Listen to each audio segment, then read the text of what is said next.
Alright, so in this quick video, I'm going to attempt to create a blushing character. Now, I've never actually done this before. This is in response to a forum post in the Reallusion Forums.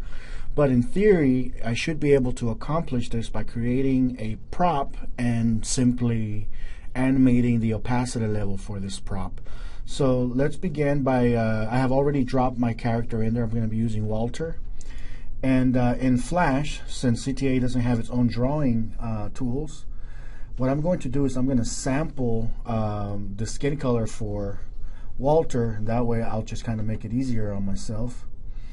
And I'll just kind of save this. Actually, you know what? I'm just going to draw something with it. That way I'll have a little swatch of it on my stage for usage later. And I'm going to go into the color panel. I'm going to select radial gradient, where I'm once again going to sample this swatch. I'm going to do it twice, once at the beginning and once at the end. And at this point, I'm just going to basically make this a little bit redder. Let's see. There we go. That looks pretty good. I'm going to tighten this down a little bit so I can have more padding on that skin. And that should give me a nice little blush in the middle there, surrounded by skin color that matches Walter's skin. So I am going to, I guess maybe I should enlarge this a little bit. Let's see here.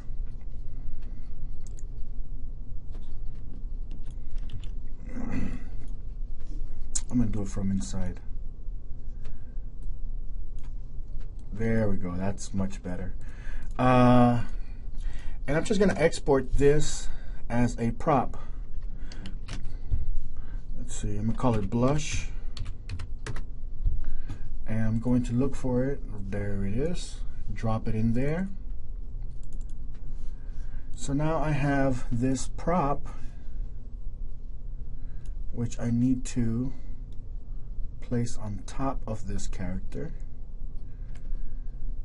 Maybe make it smaller. Yeah, that's starting to look good.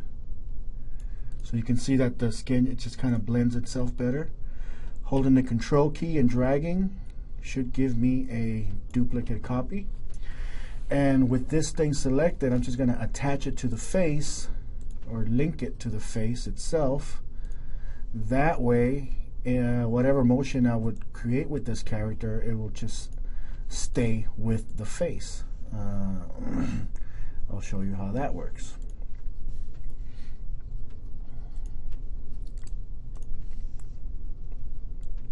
See? Alright, so we have rosy cheeks, right? So, okay, so now I guess we just got to find the, and this is where we could fail or succeed, because it may or may not be supported, but in theory, it should have the ability to let us animate the opacity. And here's an opacity thing. Let's see if we have it available for blush opacity. There we go. All right, so where's the properties? There should be a properties section here.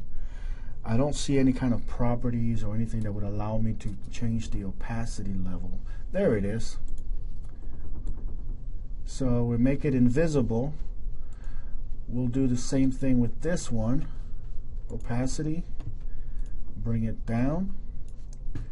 So we do whatever we need to do with this character, and maybe at this point, actually I'm going to raise it up and down just to create a keyframe there. I think I should be able to just double click my stuff.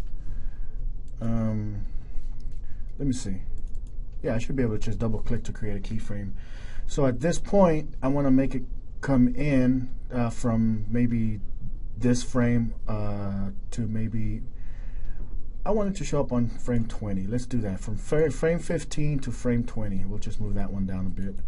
Keep the math nice and simple. So we'll increase the opacity of it. We'll do the same thing for the other one. Move this keyframe down to 15. Put this one on frame 20. And do that. And that should work. I mean, that should really be all we need. Let's see if it worked. There it is. Now, obviously there's a little misalignment issue there, but you know what? Let's see here. Move it down a bit.